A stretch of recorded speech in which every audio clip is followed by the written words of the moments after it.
ಆದ್ರೆ ಅದು ತಾತ್ಕಾಲಿಕ ಸುಖವನ್ನು ಕೊಡುತ್ತೆ, ಕಡೆಯಲ್ಲಿ ಅದು ದುಃಖವನ್ನೇ ಕೊಡುತ್ತೆ. ಅದಕ್ಕೆ ಸ್ವಾಮಿ ಪುರುಷೋತ್ತಮ ಹೇಳಿದ್ರಲ್ಲ, ಒಂದು ಸುಖಕ್ಕೆ ನೂರು ದುಗುಡ, ಇದುವೇ ಜಗದ ವೈಭವ, ಪಾರು ಮಾಡು ದೇವ ಈ ಜಗವ ನಂಬಿ ಸುಖವೇ ಇಲ್ಲ, ಪಾರು ಮಾಡು ದೇವ ಈ ಜಗವ ನಂಬಿ ಸುಖವೇ ಇಲ್ಲ.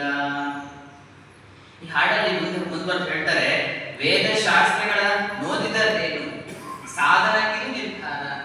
ಅಂದ್ರೆ ಅವ್ರು ಕೀಳಂತ ಹೇಳ್ತಾ ಇಲ್ಲ, ಆದ್ರೆ ಅವ್ರು ಓದಿ ಏನು ಉಪಯೋಗ ಆಯ್ತು, ನಮ್ಮನ್ನ ಭಗವಂತನ ಮುಟ್ಟಿಸ್ಲಿಕ್ಕೆ ಅವ್ರು ಸಾಧ್ಯ ಮಾಡ್ಲಿಲ್ಲಲ್ವಾ. ಅದಕ್ಕೆ ವೇದಶಾಸ್ತ್ರಗಳ ಓದಿದರೇನು ಸಾಧನಕ್ಕೆ ಅದು ನಿರ್ಧಾರ ಆಗ್ಲಿಕ್ಕಿಲ್ಲ. ಸಾರವು ಬಹು ಸಂಸಾರ, ಅಂದ್ರೆ ಸಂಸಾರ ಅನ್ನುವಂಥದ್ದು ಭವಸಾಗರ, ಅದನ್ನ ಸೇರಲಿಕ್ಕೆ ನೀವೇನ್ ಮಾಡು, ಹರಿಭಜನೆಯನ್ನ ಮಾಡುವಂತ ದಾಸರು ಹೇಳ್ತಾ ಇದ್ದಾರೆ. ಪೂಜ್ಯ ಮಹಾರಾಜಿ ಅವರು ನನಗೆ ಕೊಟ್ಟಂತ ಟಾಪಿಕ್ ಆಧ್ಯಾತ್ಮಿಕ ಜೀವನದಲ್ಲಿ ಭಜನೆಗಳ ಪಾತ್ರ. ಆಧ್ಯಾತ್ಮಿಕ ಜೀವನದಲ್ಲಿ ಭಜನೆಗಳ ಪಾತ್ರ ಬಹಳ ಮುಖ್ಯ, ಬಹಳ ಮಹತ್ವದ್ದು.